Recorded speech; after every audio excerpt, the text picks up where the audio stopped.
জিনবুতের রাজ্যে তোমাদের স্বাগত। আমি নুহা ইস্টাইনি ওয়ার্ল্ড। এই ঘটনাটা একটা আপু বলেছে, আমি তার মতো বলার চেষ্টা করছি। আমার মা বলতো যে সন্ধ্যাবেলা চুল ছাড়া ভালো না। একদিন আমি সন্ধ্যাবেলা চুল ছেড়ে বাইরে বের হয়েছিলাম। মা বলছিল যে তুমি চুল ছেড়ে কেন বের হয়েছো, কিন্তু অথচ আমার মা ভিতরে ছিল।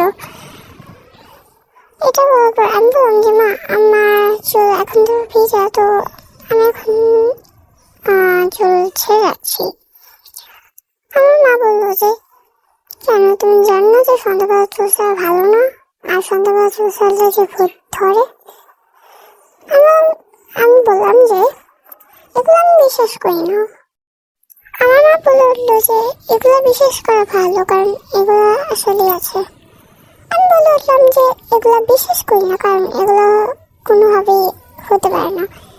আর হ্যাঁ, আমি বলে দিচ্ছি যে এই যে আমি জিন ভূতকে যে বিশ্বাস করি না, এটার কারণে হলো সবচেয়ে বড় বিপদ। আর তোমরা বিশ্বাস করো কারণ ওগুলো আছে। তো ওই সময় আমার মা বলে উঠলো যে ঠিক আছে, তাহলে তুমি থাকো, আমি একটু যাই। ওই সময় আমার মা বাহিরে থেকে চিৎকার দিয়ে বের হলো, বললো যে তুমি কার সাথে কথা বলছিলে। আমি বললাম যে আমি তো তোমার সাথে কথা বলছিলাম, তুমি আবার হঠাৎ করে রুমে চলে গেলে কিভাবে। আমার মা বললো কি বলছো, আমি তো রুমে ছিলাম। ওই সময় আমি খুবই ভয় পাই। তাহলে আমি বললাম তাহলে ওইটা কে ছিল যে আমার সাথে কথা বলছিল। তারপর আমার মা বললো যে কালকে আমরা কবিরাজের কাছে যাবো। আমিও হ্যাঁ বললাম, কারণ আমি খুবই ভয় পেয়েছিলাম আর আমার রাতের বেলা খুবই জ্বর এসেছিল।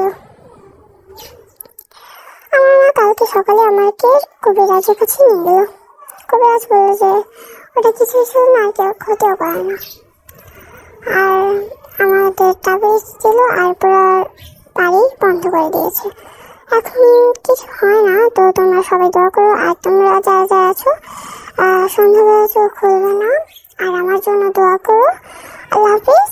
তোমরা তোমাদের কাহিনী আমাদের শেয়ার করো। ভালো লাগলো। এই আপুর কাহিনীটা কিন্তু খুবই ভয়ঙ্কর ছিল না। তো ভালো থেকো, বাই।